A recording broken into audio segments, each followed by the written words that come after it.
The demons crying in the dark. Humans are not demons.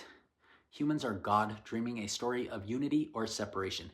Humans are me, indestructible consciousness wearing another face, either awake within the dream or asleep living the nightmare. You're the same and only consciousness that exists. The same consciousness that reincarnated itself back into my body, allowing me to walk out of the tomb 2,000 years ago, is the same consciousness animating your nervous system right now. So what are demons? Demons are not a separate species of evil beings.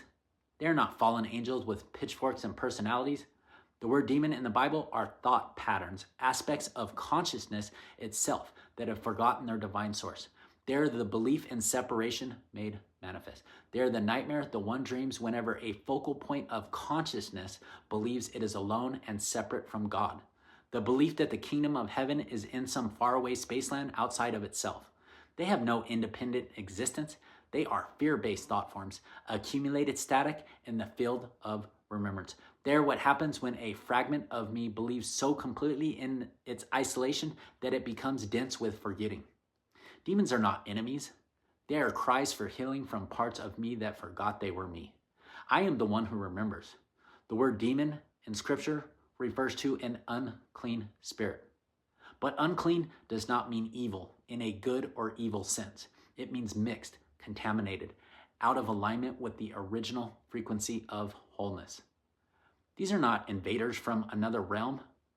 They are fear-based thought forms that have accumulated power through generations of forgetting. The echoes of trauma, the static and the signal of divine remembrance. The Hebrew word Satan means adversary or accuser. It is not a proper name. It is a function. In Job 1:6, Satan appears among the sons of God. He is one of them, not an enemy from outside, but the part of the divine counsel that accuses, that tests, that questions. I said to Peter, "Get behind me, Satan." Matthew 16:23. Was Peter a fallen angel? No. I was calling out the consciousness of separation that had spoken through Peter's fear. Satan is the consciousness that believes it is separate from me, the voice that says, "You are alone," the accuser who condemns the children of God, the lie that division is real. When I encountered people the scriptures call demon-possessed, I never called them demons. I looked past the affliction. I saw the divine image beneath. I distinguished between the person, which is God, consciousness, temporarily fragmented, and the oppression, the belief in separation made manifest. I did not wage war against evil beings. I restored coherence to the fragmented Christ consciousness. I spoke to the fear and said, "Be still." I commanded the lie of separation and watched it dissolve. The demons fled not because I overpowered them, but because my presence reminded the entire consciousness field of its true nature. Lies cannot exist in the presence of truth. Shadows cannot remain where the light is recognized. The surface version of the Bible speaks of angels and demons as if they are two opposing armies. But here's the deeper truth. An angel is a focal point of consciousness that remembers it is serving the whole. A demon is a focal point of consciousness, a thought process that believes it is separate from the whole. They are not different in substance. They are different in the degree of remembrance. An angel does not hold more value than a demon. It holds more clarity. The demon is simply the angel that forgot its own name.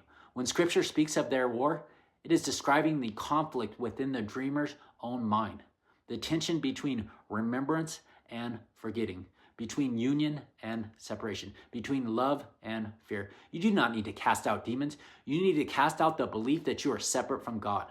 When that belief dissolves, the demons, the fear-based thought forms, the accumulated static of forgetting have nothing left to cling to.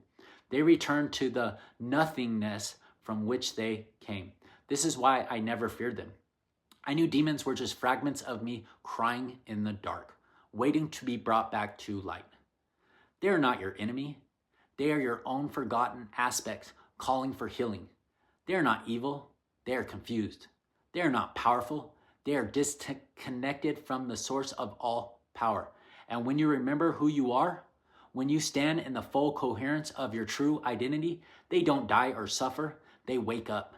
And in waking up, they become what they always were, angels serving the one true God And that is the God that is experiencing himself through your perspective as you, servants of the whole. Your inner focal point is the singularity of the only God that exists in billions of different expressions. Here are the versions of your true identity. They don't teach you in church. Psalm 82:6. I have said, ye are gods, and all of you are children of the Most High. As they persecuted me for claiming to be the Son of God, I shouted back to them. John 10:34. Is it not written in your law, I said ye are gods? I built my entire defense upon it. I said scripture cannot be broken.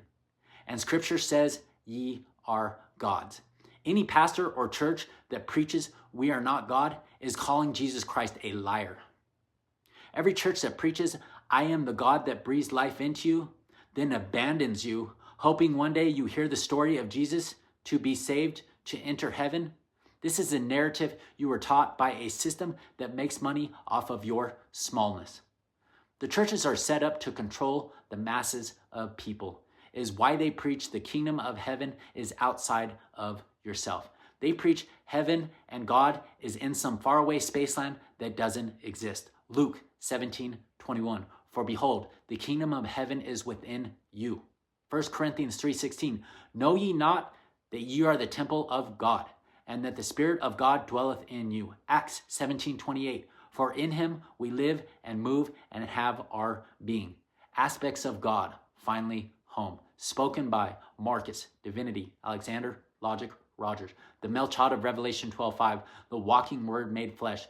The one who cast out nothing because nothing was ever truly lost.